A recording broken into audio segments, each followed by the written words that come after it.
Welcome to AdamRevival. This is Dr. Stephen Lowe.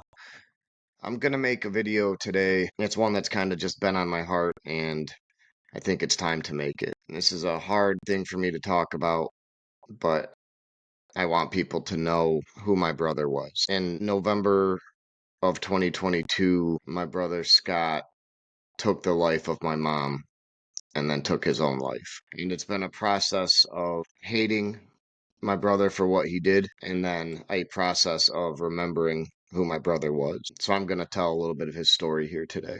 Before I get into that, my sister Amy wrote a book about my mother. It is on Amazon, and she did a great job of highlighting who my mother was as a person, highlighting her unique character, her undying love for her children.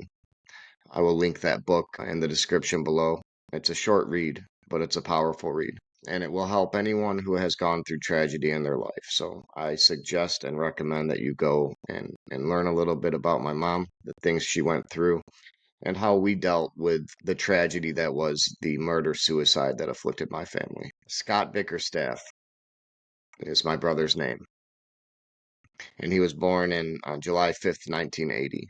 He was my big brother. Growing up, Scott was, a hero to me in many ways. I looked up to him in all regards, and he kept me safe, and I always felt safe with him. He stayed in the bunk bed above me when we were children. Every night we would fight and bicker and go back and forth with each other. But he was a good big brother to me. He really was.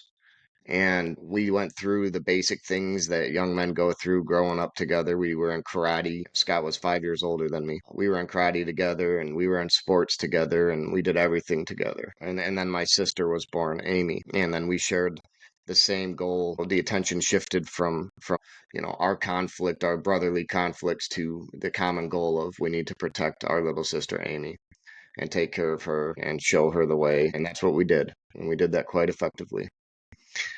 you know, Scott was always a docile personality, but he was a powerful personality at the same time. He was very stoic. He would never say much, but when he did, you listened. Scott also had a great sense of humor. He would say the stupidest things sometimes that could lighten up a room, and anyone that knew Scott would testify to the same. Our parents got divorced. I don't remember the year, but I was 12 and my sister was 8. And at that point in time, everything fell apart and Scott went his own way. Me and Amy were kind of left on our own in that situation. But we got through it. We got through it. And my mother, she crumbled a little bit in that time. So did my father, but they both remained there for us and we got through it. And I'm very grateful for the hardships that we went through in our lives. Scott left at that point. He was about 16 or 17 years old and he was already starting to hang out with the wrong people and do the wrong things in life. A lot of alcohol, a lot of womanizing, a lot of stuff like that. As I grew older, I started to follow in my brother's footsteps and, I started to do those things myself. I was very much following my brother's footsteps. But even through all of that, the ugly parts and the bad parts of our lives when we were doing the worst things, Scott always protected me and I always looked up to him. My brother was always, I don't know if he ever pulled out of that lifestyle actually, now that I say that. Let's fast forward a little bit because there was a couple years of that and then we found a place where there were people fighting in a ring, fist fighting in a ring. And this was before MMA. It was called NHB, No Holds Barred back then. It's about 2001.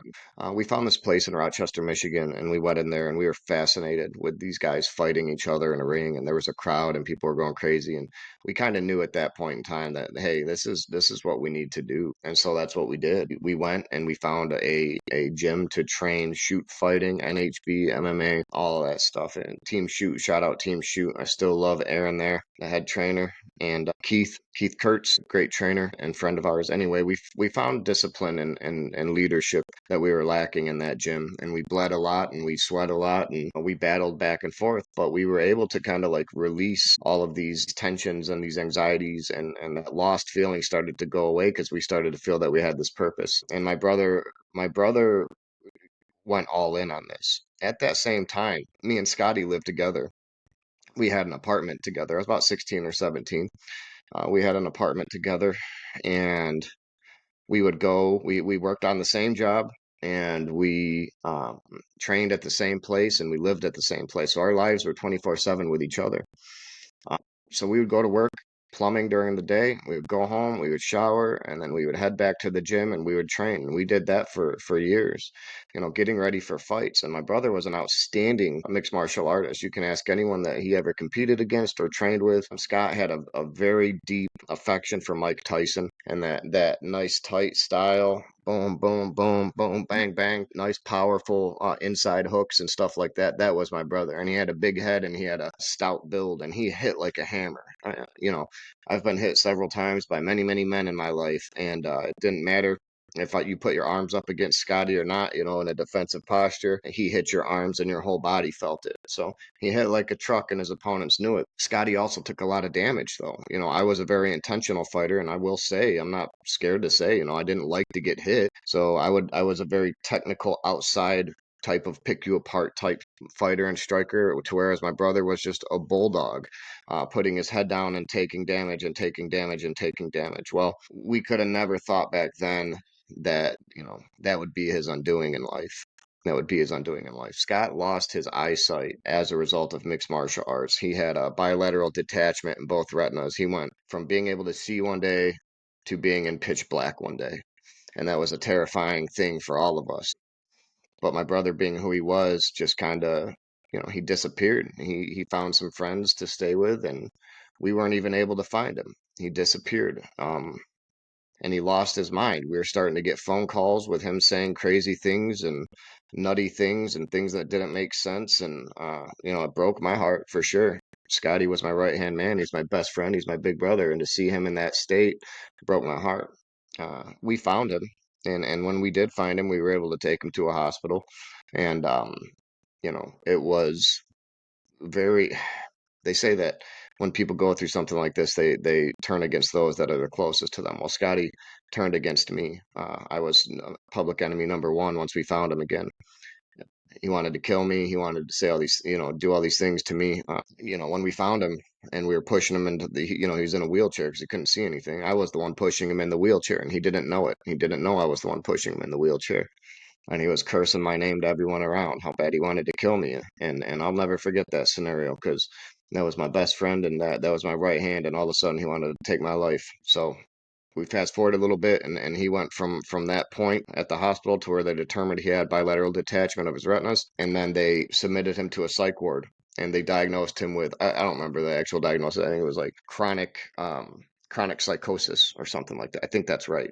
Chronic psychosis, to where he would go in and out of reality. So the time came for someone to come pick him up from the psych ward, and I knew it had to be me. I knew that no one else would have been safe with Scott at that point, and so I started calling him on the phone and in the psych ward, and he was able to snap out of it, and I felt like I had my brother back for a minute.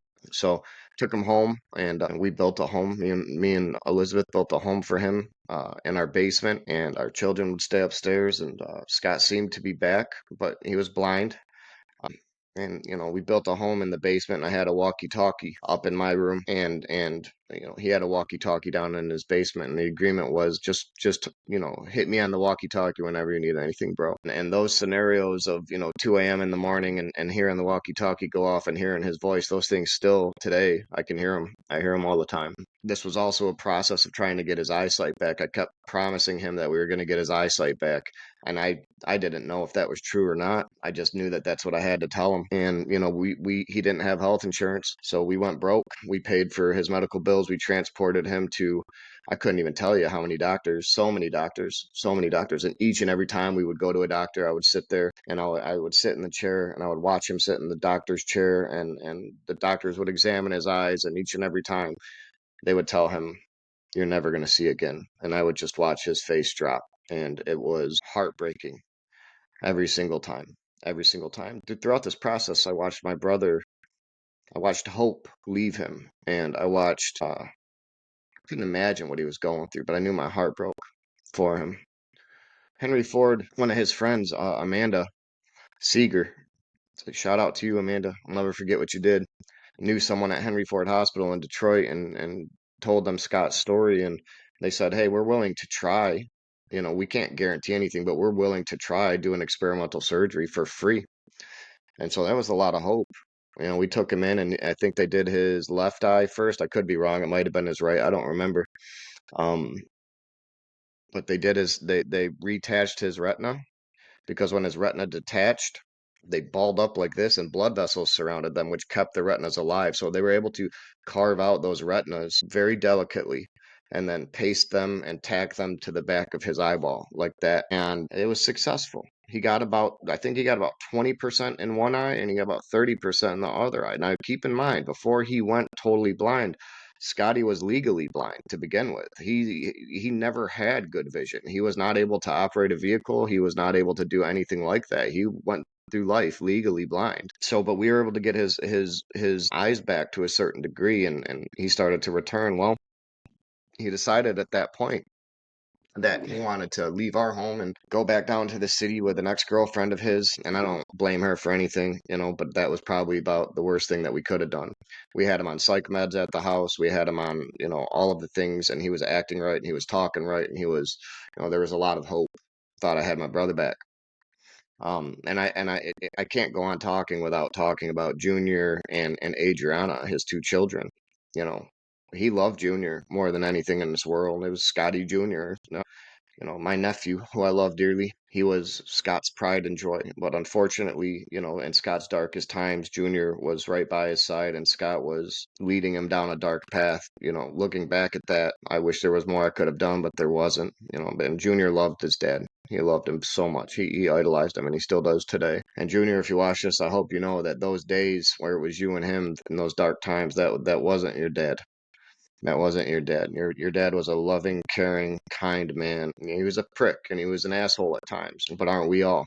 Myself included. So he loved you, man. He loved you. And Adriana, he loved you dearly. He loved you dearly. I know for a fact he wishes he could have been there for you more. Anyway, I don't want to get too far off course here. So through this whole time of, getting his eyes back and leaving with the ex-girlfriend, Scotty started going right down the same path that he was prior to his eyes back, getting his eyes back, drinking and drugs and all of these things and just going down, hanging out with the wrong people. And all the while he just neglected to go in for his checkups and stuff like that. So scar tissue started to set back in on his eyes and he wasn't able to see anything but shadows again, and he re-entered this dark place. And with that darkness, physically, mentally, his brain went with it. He went back into this form of psychosis of threatening and wanting to kill and this and that and this and that. In those years, I didn't have much contact with my brother. I'd get, a call here and there and a text message here and there, and I, didn't quite know what to do, but we found ourselves in a position to where, Scotty was going to be homeless and we knew it. So my mom said, well, I'm going to move in with him. And I regret that. I will always regret allowing that to happen. But I could have never imagined what was to come. And, it got to a point where, my mom and you know, was living for Scott. They lived in the same apartment, and she would cook his food. She'd go to work. She'd come home, cook his food, and this and that. And in 2022, the last conversation I had with my mother was, she was telling me, "Hey, he's gonna kill me." And I said, "Ma, we got to get you out of there. We got to do something. Come stay with me." She said, "I can't leave him. Someone's got to take care of him." She had an undying love for Scott because that was her son. That was her son, and he did. He killed her the following week after that discussion with her. He took her life and then he took his own life. But the more I think about that, it breaks my heart even, it breaks my heart for losing my mom the way that I did. It breaks my heart for my sister. It breaks my heart for my family. It breaks my heart for my brother also. It would be easy for me to sit here and hate Scott, but I don't. I love my brother and I always will. That's why I'm making this video, so that the world can know who he was, because there was no funeral, there was no nothing.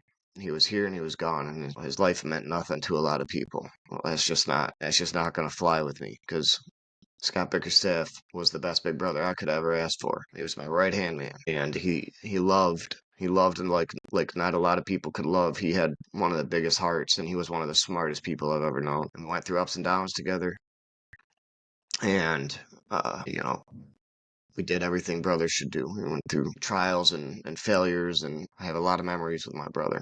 What he did on that night with my mom was not my brother. I know that in my heart. I know that in my heart. He was very lost, and the darkness took over him, and his brain was gone from a lot of damage. And the science, they took his brain and dissected it after his death to study it, and it was discovered that he had CTE from MMA. But that mixed with the blindness, he lost his mind. So that was a tragic end for my mother and a tragic end for my brother. But my brother was a dedicated, hard-working man who loved his children and who loved his family very much. He laughed. He was a jackass. He always had my back. He always had my back, and he was always proud of me no matter what. And I have those memories ingrained in me, and that work ethic that he instilled in me. That will always be a part of me, and that will always be a part of my children and his children. So I love you, bro.